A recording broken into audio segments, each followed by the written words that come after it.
Hello, everyone, and welcome to the Progressive Overload Podcast. Have you ever thought about strengthening multiple areas of your life at the same time? Then you've come to the right place. Our goal is to help you identify ways that you might need a progressive overload to break through those plateaus and keep you growing. Hey, everybody. Welcome to the Progressive Overload Podcast. My name's Tyson, also a.k.a. the Kyokan Kid. I'm joined with Adam. I have no alternative name. And Josepher. Yeah. Yosef. Yeah. What's up, y'all? Good. How are you doing? How y'all doing? Can I say y'all? Is y'all a good Please word? Y'all. Please do. Please do. We are in Texas, by the way. Yeah. In Texas case you're proud. listening in Slovenia, we are in Texas. So we say y'all. That's how we say you guys or you all. You all. All. Y'all. Okay, good. Yeah. Well, I'm glad that y'all. Y'all. Man, that sounded Y'all. really hick right there. I think we should all just go ahead and talk like our forefathers. Well, I only have one father, Tyson. I'm sorry. So just You gonna have 4 fathers? throw that out there. Dad joke Adam. I'm sorry. That's your name is Dad joke Adam. Okay. Yeah, there you go. All right. And Well, Josephine. Yeah. I have like 5 different things that I call Joe every day. Hey, dude, my allergy shots are working because you haven't called me Typhoid Joe. In Typhoid like Joe. 6 months. I forgot about that one. That's a good one. Joe, for the record, Joe is always sick. He's always got like a box of tissues. Or actually, he quit using tissues altogether and just went with a snot rag that Yep. you carry around Yep. for. It was disgusting. That's Snot nasty. rag Joe. Yeah, he was Gross. Typhoid Joe. Whenever you have allergies like I do, you just it's not very economical to go the Kleenex route because you go through a box a day. Yeah. No, but I have been doing allergy shots for like the last 6 months or so, and I seriously feel a major difference. Worth I still it, huh? have a bad day every once in a while, but Yeah. Well, I guess the stock market went down as far as tissue paper goes. Yeah. Sorry. I was keeping them open. Yeah. Sorry about that Kleenex brand. Not a sponsor. Not a sponsor. All right. Well, nonetheless, we are glad that you are here with us Yeah. today. We got an exciting topic to talk about. Yeah. And we're looking forward to getting into that. But before we do, let's talk about one thing that I want to touch on. Okay. Yeah, I don't know why this is coming to my brain, but it is. I want to talk about PRs. And I never PRs. talk about PRs because I don't care. Public about relations. No. What a personal record? Yeah. Is that right? Mm-hmm. PRs. I'm doing this for Joe's benefit. He hit a PR, and so I want to give him props. He hit a Oh, PR. Yay. Thank you. Everyone, look how awesome I am. Everyone look at Joe. He is Even awesome. though my PRs are still so weak compared to other people my size. But Oh, and see, there within lies the rub because I know. comparison kills your joy. That's And it. so does. I don't want you to compare yourself to anyone except Joe. Instagram kills your joy. Well, that may be true. That may be very true. But Yeah. congratulations Well, to you. thank you. And I'm glad that you were able to do that. I appreciate it. Well, let's hear about it. What was the PR exactly? 395 and then deadlift. Deadlift, 395. Yeah. That ain't bad. Yeah. Almost to But 400. like I said, Instagram is so like defeating because I'll scroll through there and there's just so many dudes like way smaller than me, just So repping it out and stuff like that. And Yep. so I am proud of myself. It's actually pretty cool because like 4 weeks ago I started my my hypertrophy program. So lighter weight, have more reps, and so I haven't lifted heavy, especially deadlift, in like 4 to 6 weeks. And so I decided to just go ahead and retest today, even though I haven't lifted heavy, and it came up real easily. So I was really excited. Well, Cool. for this though, I mean, think about this. Of the 100% of the population, how many people do you think can actually deadlift over 350? Oh yeah, I know. You're When in like the 10% of humankind. Yeah, that's true. Yeah, if you poll a room of 1,000 people, like, okay, who all here can bench over 225? Right. I mean, there's not going to be that many people. Exactly. Yeah, but when you compare yourself to that, Well, stop. that group, I know. That's my right. point. I know. We're trying to help everyone out there by saying stop comparing. Okay. Just be proud of yourself for a moment. Then I'm better than 90% of you out There there. you go. Well, Is that the point you're trying to make? no, not at all. Now we go the opposite. He's Point like, missed. Yeah, let's move on. No, All right. thank you guys for the encouragement. I Yes, appreciate that. it was just meant for encouragement. I'm proud of Hey, you. you loaded it up this week too, man. I did a little bit. Yeah, dude. Got a little heavier. You were like, Joe, I just did that, and without any knee wraps or straps or Yeah, alternated rubbing grip it or in. nothing. I did do that just for you, Joe. No wraps, no it was straps. Had my shoes on. Gearless Adam. Gearless Adam. That's good. I'm good with that. But it was just 315, but it was something good for me. Yeah, so that's awesome, dude. That's very, very respectable. Thank you. Sure. Thank you. All right. So we were at lunch the other day, and we were kind of exchanging our old teenage fat pics together. Yeah. I couldn't find any of me. Go Did figure. you delete them off of the existence? The internet didn't exist when I was a child. Oh, that's true. That's true. I'm that old. There you go. So you'll need to go home and find like an old family album It's in black find and some white. pictures. Yeah. and So pixelated. It's made of a wax tablet. Maybe not man. that old. Gosh, we're funny today, aren't we? I know. Giggly But today. it kind of spurred the idea to maybe let's tackle one of the fastest growing epidemics in our nation, which is childhood obesity. First world problems. First world problem. Quite literally. Literally Yeah. a first world problem. That's exciting for us today to tackle. Maybe. I don't know. Did you guys have any problems with this? Let's just start there. Yeah. Okay. Yeah, absolutely. I was, and really looking back, I have always had the identity of being a fat kid. But I mean, especially if I go look at my like high school days, like, oh my gosh, I was not fat at all. Right. But still had that mentality that I was the fat kid because, like we just said, I was probably comparing myself to other people that were just little twigs. But also, I can remember things that people said to me as a freaking 8-year-old. You know, whether somebody was a bully or maybe somebody called me fat. It's crazy how those words can stick with you for forever. Sure. And so that's kind of what I let that be my identity for a long time and identified as the fat kid. Do we have any percentages on this? Like what percentage of the population this affects? So, I mean, 1 out of 5 children are clinically obese. 1 out of 5. Yeah. Wow. Yeah. This is elementary age children. So that's about right too. That would be 20%. Kindergarten through 5th grade? Yeah. 6th grade, 5th grade. 5th or 6th, yeah, okay. something like that. Wow. Yeah. 1 out of 5.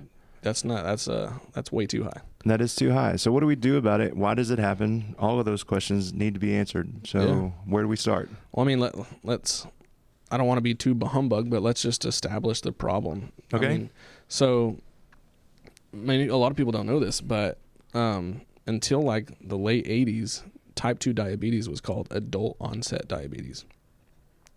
And it's because children didn't have it. Children, I mean, very, very, very rarely did a child get diagnosed with diabetes.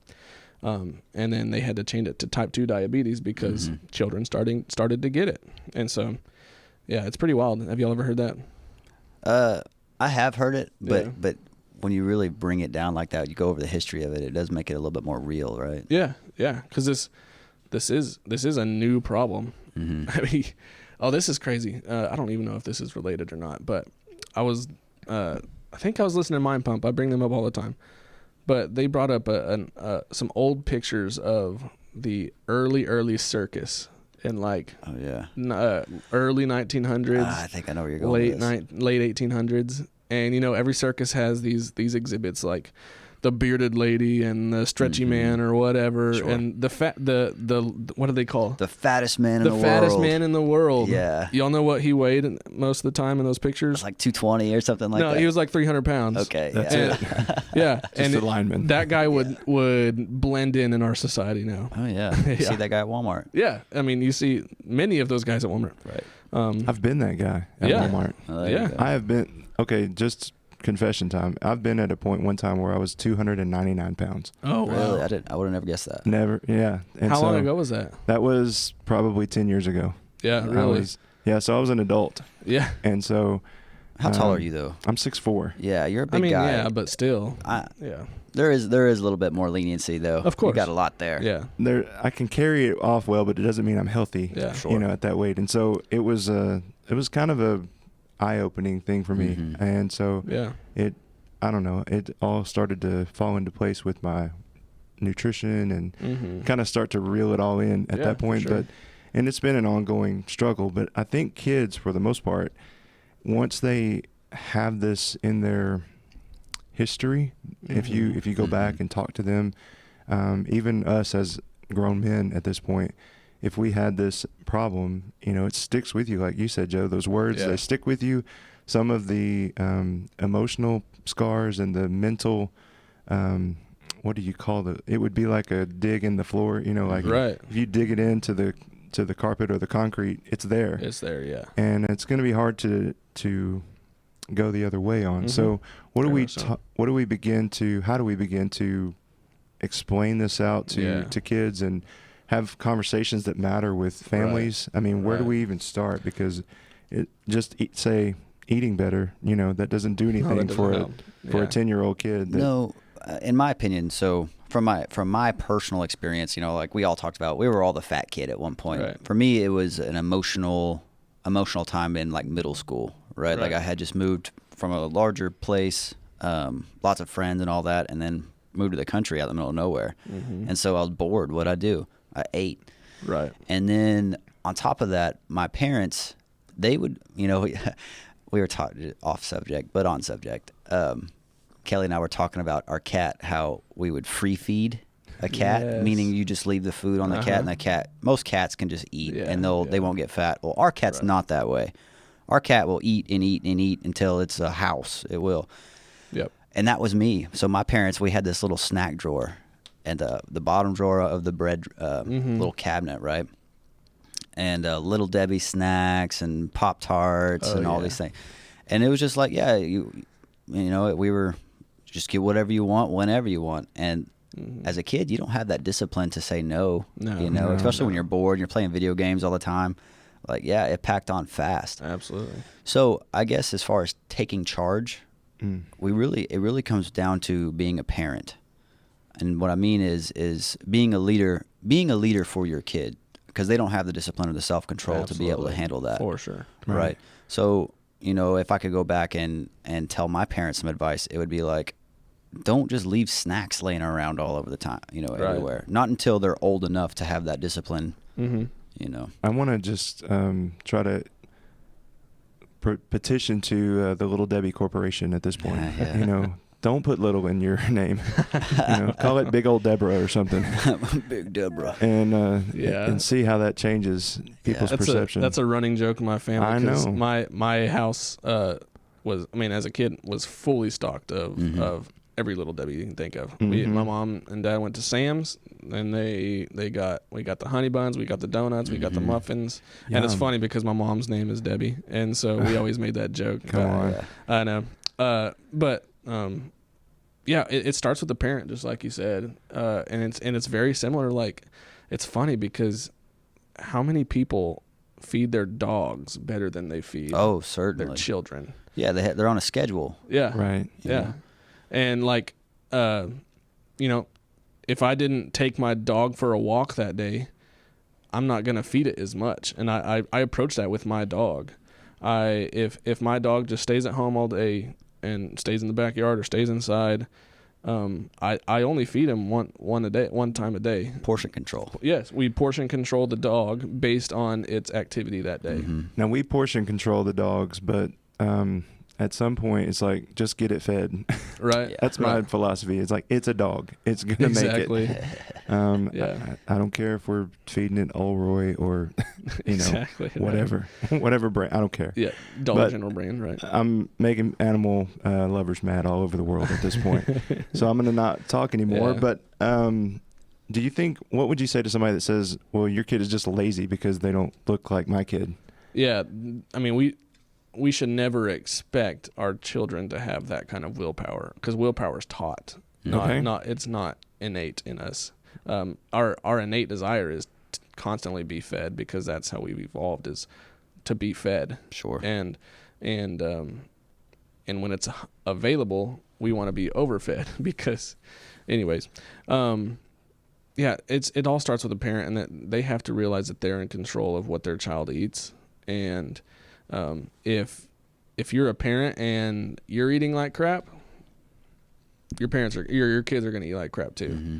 And so it has to start with them. That's a good point. I like that point. Yeah. Because it's something that you can control. Absolutely.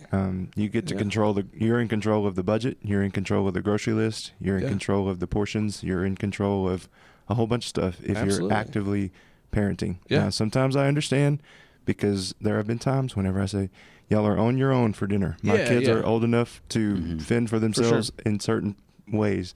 You know, they can make a bowl of cereal, they can make toast, they can make whatever. Yeah. And they can fend for themselves. And I get it because at that point, it's just like, I'm done. I don't care.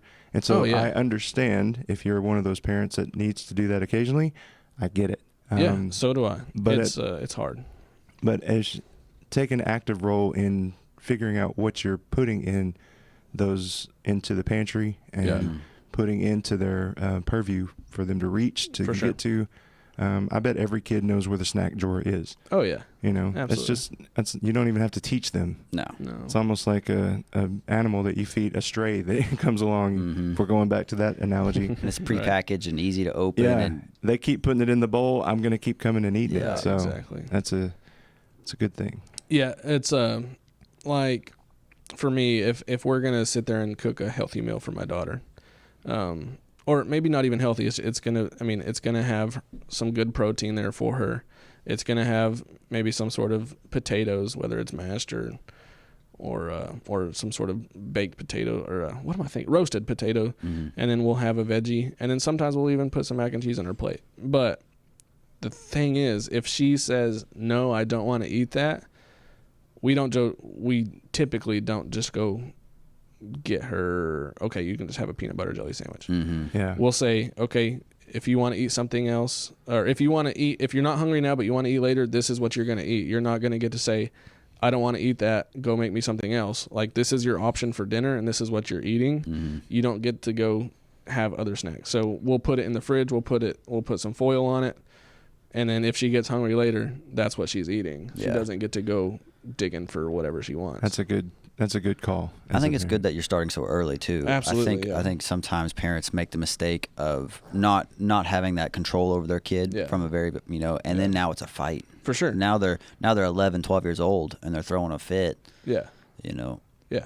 And we're not perfect. I don't want people to feel like we're judging them or anything like that, because plenty of times we have been like, we don't have time to cook anything, let's go get a Happy Meal. That's fine to do from time to time. Like, it's nothing problem. But if that's your child's main source of nutrition, then that child is absolutely going to be deficient in some sort of nutrient. Yeah. We did it on Saturday. We had a busy day and working and doing, and Saturday night came along and was like, what's for dinner? And I was like, I don't want to cook. Brandy's like, I don't want to cook. And so we went and grabbed a pizza, Sure. And everybody enjoyed it. And so, but here's another thing. In a couple of weeks, Halloween will be here. And, what are you going to do when kids come running to your door? Are you going to hand out broccoli or, No. I mean, what are you going to do that day? Yeah. I mean, you have to put some boundaries around their candy. You don't want them, obviously, to sit there and eat the whole bucket of candy in one night, because it's going to mess up a whole bunch of things. A whole lot of things, yeah. I would say everything in moderation. I think that's the main thing. Is just is to teach that lesson as early as possible, and just understand the importance of that. Yeah. You can overdo it in anything. You can overeat in cheeseburgers. Or you can, too much of anything's a bad thing. You can overeat grilled chicken. At some point. At some point, yeah. I haven't found that point yet. No, I haven't found it. But you can.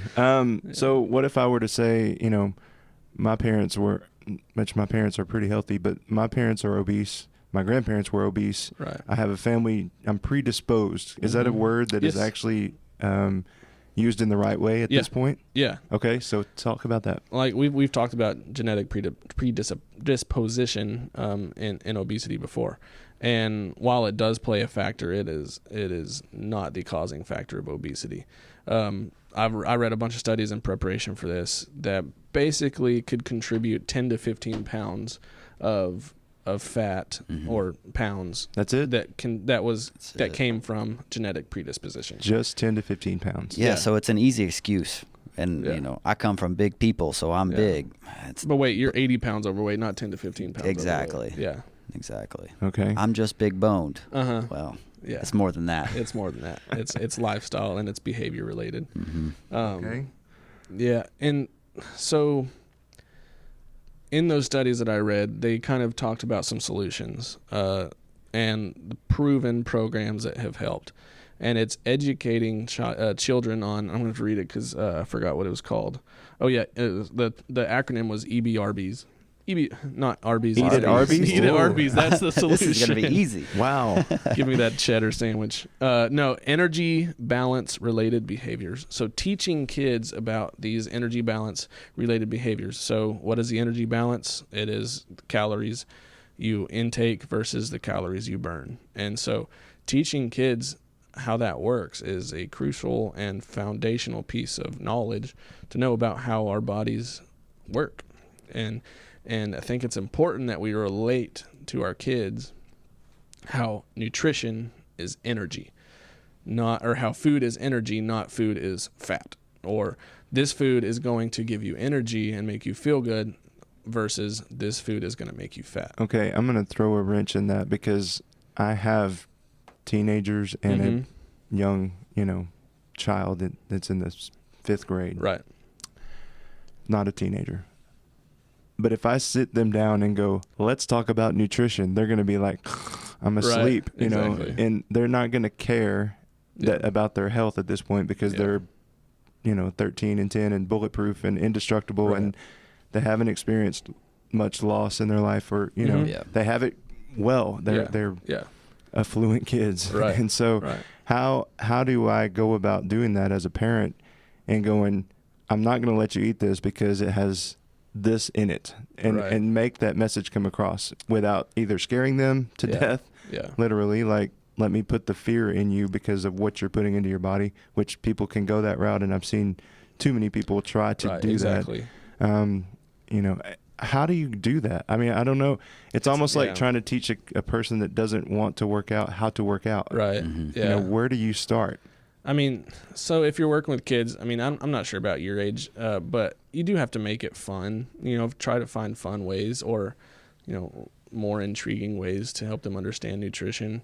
But you also, it's so important that you're not going to create some sort of body dysmorphia or negative body image issues with the way you're relating these foods to fat or negative self-image. In your case, your kids are pretty healthy. Yes. I know your kids. They're all seem healthy, good-looking kids. Yes, thank you. I think a lot of people though that are despite their genes.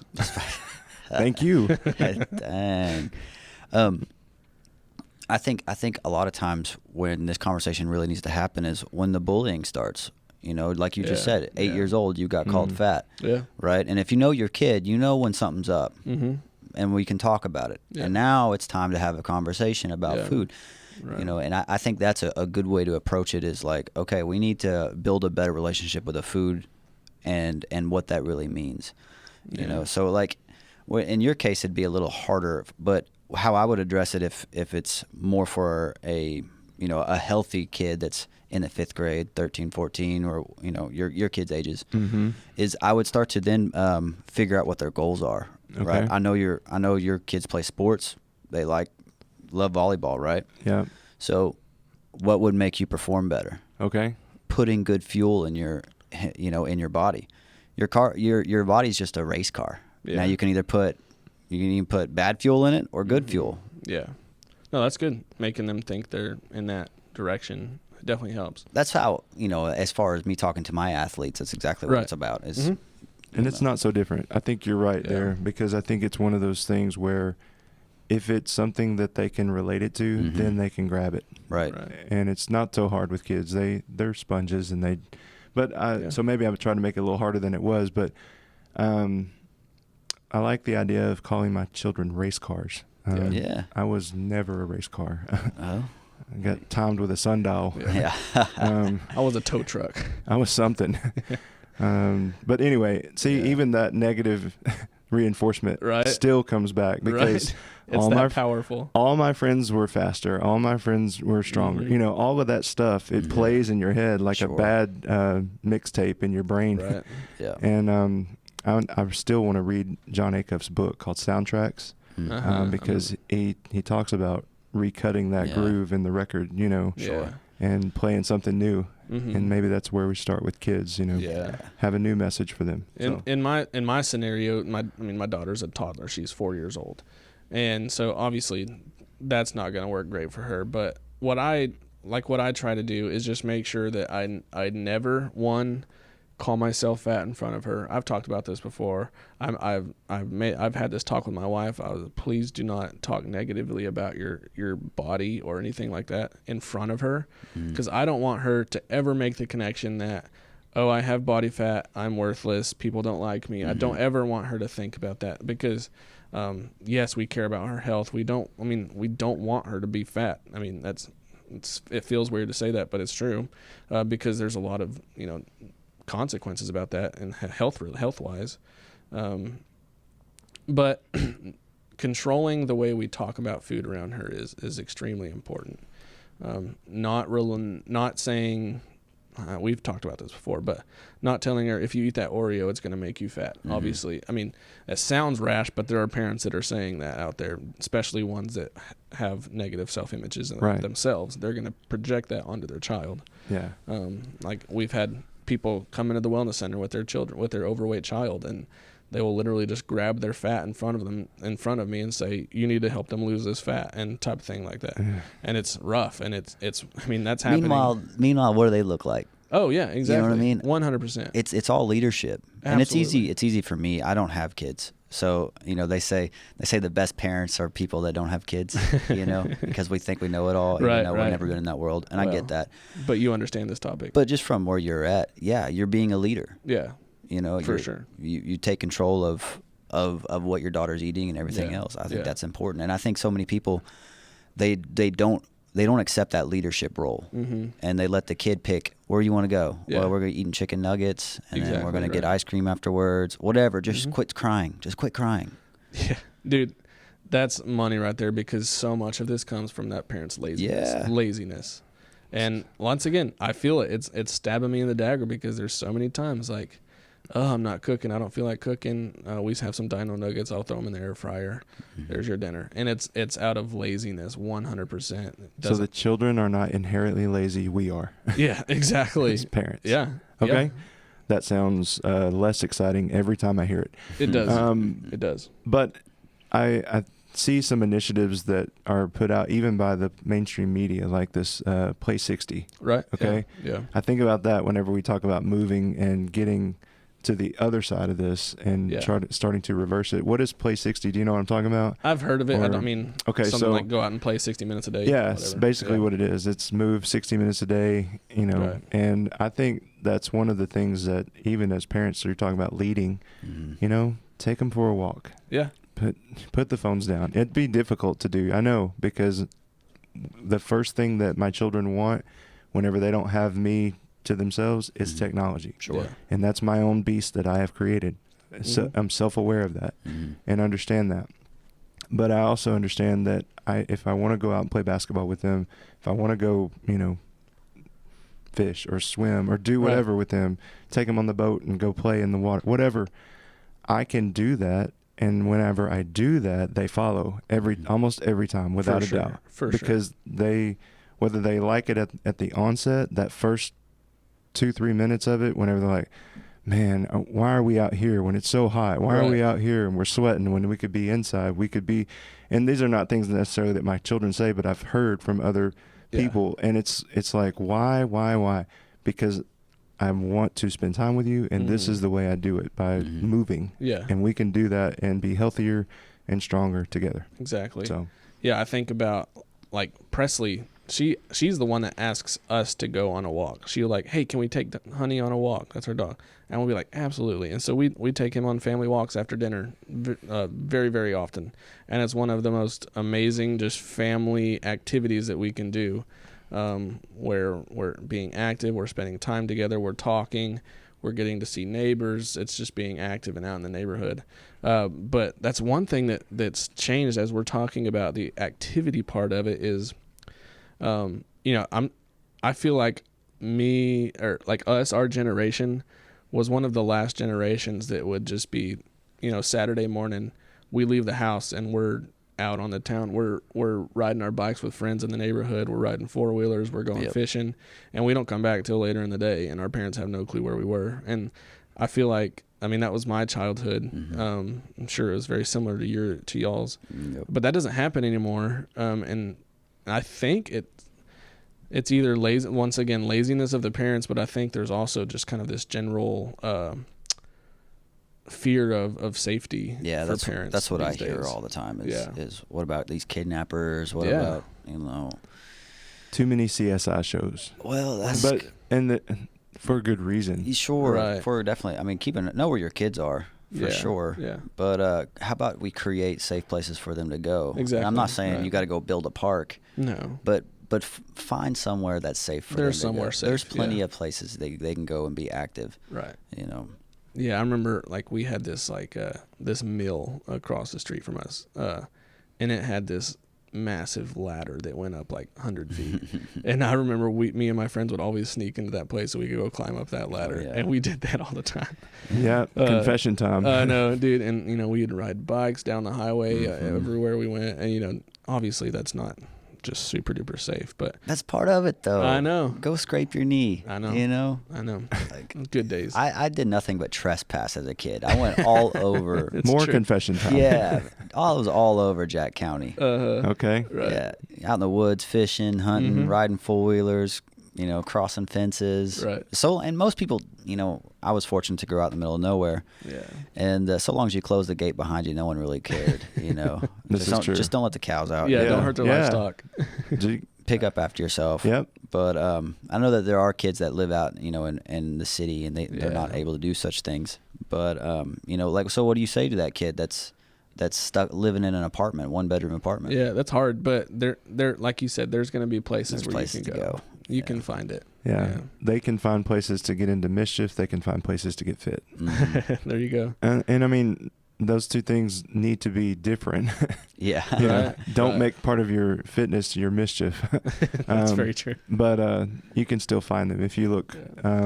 Talk to your parents. Talk to your counselor. Talk to school counselor. They've got to have resources. Yeah. Well, for me, and I know I always bring it back to this, but jiu-jitsu and fighting, and martial arts in general is one of the very best things I think you can do for your kid. Absolutely. I think they'll fall in love with it if you get them into it, and if you're excited about it. Yeah. I would say most kids drop out of jiu-jitsu class or martial arts class not because they didn't like it. It's because they would have to argue with their parents to go. Oh, really? Yeah. Yeah. Mom's like, I don't really want to take him today. Right. We got this other thing going on, and most of the time the kids love it. And if you keep it into them, I promise they will stay in shape. For sure. Yeah, that's why Presley's doing gymnastics. She's doing dance. She's doing soccer. I mean, there's so many things loves like it. that. She loves it all, and that's a good point that I wanted to discuss. Is like, Adam, what's your perspective on like forcing kids to exercise? Forcing them? Saying, hey, you've been sitting all day. You need to go run a mile. Because I've seen parents do that kind of stuff before. I will. I can answer this because I've actually said, you've been in your room most of the day. You need to get up and go do. Yeah. And to me, it's more of I'm going to, I don't know if force is the right word. Yeah. It's but leadership. I'm going to, Yeah. I'm going to push you outside of your comfort zone. And if I have to go with you, then I'm going with you. Yeah. And sometimes that happens and sometimes it does not. Yeah. I'm going to be like, go bounce on the trampoline or something. Just don't. Yeah. And we both have said that. My wife and I both have said, okay, enough. Yeah. And we draw a line somewhere, and you have to put a line in the sand and go, yeah, there's a limit to this. Yeah. And it's a boundary. Yeah. I know that definitely, was a part of my childhood. Because there were summers where I did nothing but play video games, and like I would sit in my room. I would stay up all night long playing video games and sleep all day. Like there was times where I'd have the days and nights mixed up because I would be weeks involved in some video game or something, Right. And I think that's the parent's responsibility to break that cycle if that starts to happen. Yeah. You're a big proponent of the trampoline, I know. Yes. I love the trampoline. Well, there's been lots of studies on the brain development, getting a kid on a trampoline at a young age, I forget the exact science, but, like the prefrontal cortex development and all these things that body in space You know, and I really think that spatial awareness. Spatial awareness. I think that's exactly what's given me a whole lot of edge on in my balance today during my fighting and everything else. I think it's been a huge benefit to me. Yeah. I'm laughing because I was probably 6 or 7 and on a trampoline with no mat, no boundary, no nothing. If you fall off, it was it's just concrete. springs and a piece of, tarp or whatever that was made out of. Fell off and broke my arm. Man. I was, a chunkier kid, and I was growing way fast for my age. I was way over the height weight percentile, and just didn't know what to do with my body on a trampoline, and got way out of. See, but I think if you would have started at age like 4 and Probably. grown up on the trampoline, Probably. you wouldn't have had any of those balance issues. Yeah. Maybe so. Yeah. Let's go back and try again. One of my favorite. All right, start over. One of my favorite and most hated extra things to do with my daughter is go to the trampoline park at Urban Air. I mean, I started out where I was like, oh, I love this place. Let's go all the time. Now I'm just like over it, but I still take her all the time because it's so good for her. It's really good exercise, learning her body and space. I mean, it's really good. And trampolines are relatively cheap, really. I mean, oh yeah, we have a little one at home. It's super cheap. Yeah, we have one, and it has a net, and it has a pad, and it has all the safety features now that I didn't have as a child. But I probably would have broke the net going through it. You ever put like a sprinkler underneath it and do the water? Yep. Why is that the best thing ever? So fun, because the mat gets slippery then, and you. I know. It's so much. Well, that's part of it. We were talking about how to get your kids out. Well, make it fun. Show them things like that. Exactly right. Yeah. Then you're struggling to get them in for supper time. Yeah, that's a good place to be. That is a great place to be. I don't know if we ever really talked about. Well, I was gonna say I had noted to talk about how to get them to eat less, and I wanted to talk. Sorry, this is a terrible transition, but I wanted to talk about the dangers of the ultra processed food that these kids are eating these days. Explain what an ultra processed food is. So, like, do y'all understand how much money and time is put into the science that goes behind a Pringle or a Doritos chip? I did read on the Oreo package the other day. It takes a whole day to make one cookie. Does it really? That's crazy. I didn't know that. Yeah. And so maybe it was an hour, but still. Either way. Yeah. Either way. And 0.5 seconds to consume. Right. But so good. I know. Let's go get so there are scientists that put so much time and effort into making it as hyper palatable as possible so that you eat more, obviously. And there are chemicals and types of stuff in this food that makes you crave more. And it's because of the way it spikes your insulin. It's a drug. It's addictive. And so limiting those types of ultra processed foods like chips, cookies, pastries, Little Debbie's, stuff like that. Anything that comes in a package. If it comes in a package, it's going to be hyper palatable, and it's going to be addicting, and it's going to be way too easy to overeat. Okay. So if you're going to give your kids those kinds of things, don't just give them the whole bag. Don't give them unlimited access to it. Put a couple on their plate. Then they're fine. It's going to be fine in small doses. Is that the same way with soda, like Coke and Dr. Pepper? That's a big player in this whole childhood obesity thing. When I was a kid, I'm telling you, it'd be like 3 or 4 a day. Oh yeah, it was easy. It's just I'm thirsty. Instead of water, I'll go get another Dr. Pepper. Yeah, Man. we were a Dr. Thunder family. Oh yeah. I say Dr. Pepper. Yeah, we were too. Yeah, dude. But I hate to sit here and dog my parents, but because they've learned a whole lot. Since, same. And because I guess they grew up, they didn't have a whole lot of anything, so they thought they were doing good. But look what we're providing. We didn't have this when we were kids, right? Where it was to a detriment, though. Yeah. Went too far the other direction. For sure. But yeah, the Dr. Peppers, that's any sugary drink like that. Like juice, like kids, our parents give kids juice like it's their hydration of the day. Like it should not be.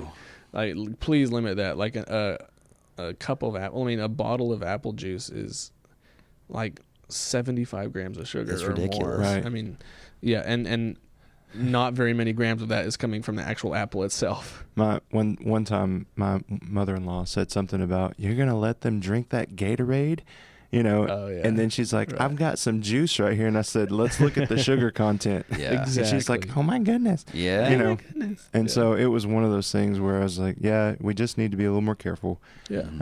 And even those things, have a Dr. Pepper if you want, Of but course, just yeah. one, you know, Yeah. or half of one. Now we get the Moderation. mini ones now. That's a great, Those are perfect. Yeah. it's a great invention, but it's really not cost effective. But Right. still, it's portion control, Yeah.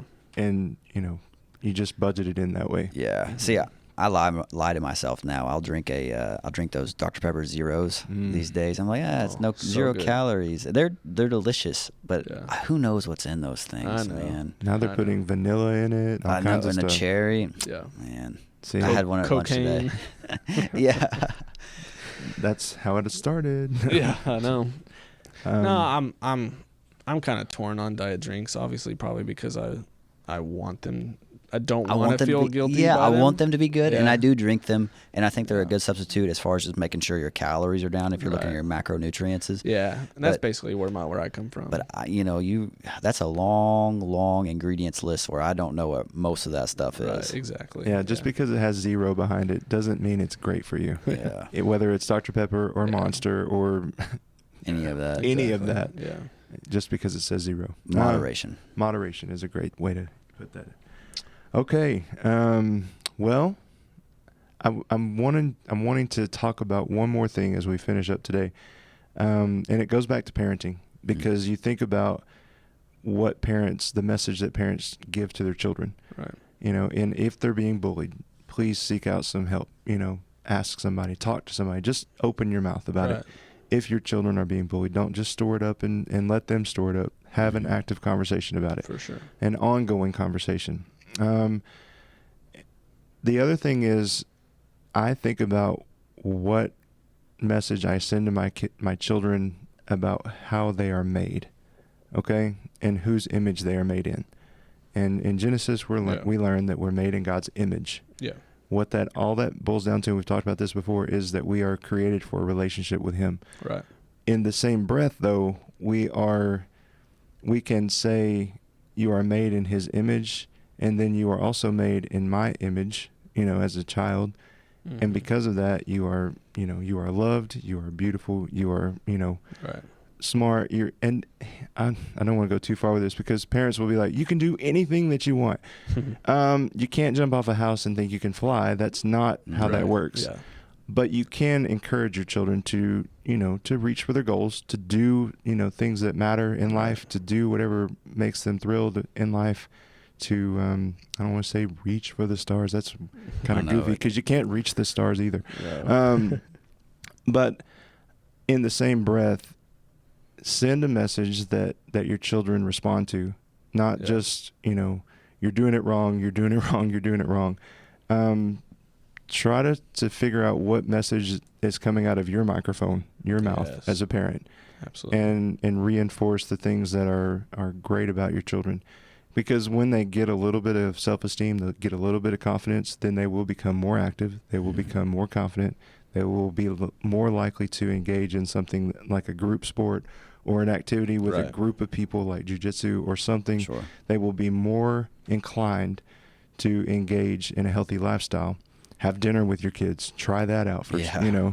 Sit around the table, put the technology away. And I'm Cook talking with your kids. I'm talking to myself on that one, because, Right. my kids in the morning, they're getting ready for school, and sometimes a piece of technology comes out, and then it's like, we're already on YouTube at just 6 o'clock Yeah, in the morning. I'm like, right. no, put that Right. away. Yeah. And I get it. It's a struggle, because it's easy access. Everything is so Mhm. right at your fingertips. Mhm. But you still have control as a parent. You still are the number one influencer in their life. Right. And so, outside of the 6, 7, 8 hours, whatever they spend at school, you get the rest of the time. Right. Mhm. And I get schedules, and I get work, and I get all the things that conflict with that. Mhm. But make sure when you have them that you're doing things that matter with them. To your point, and what you do really well is you lead by example.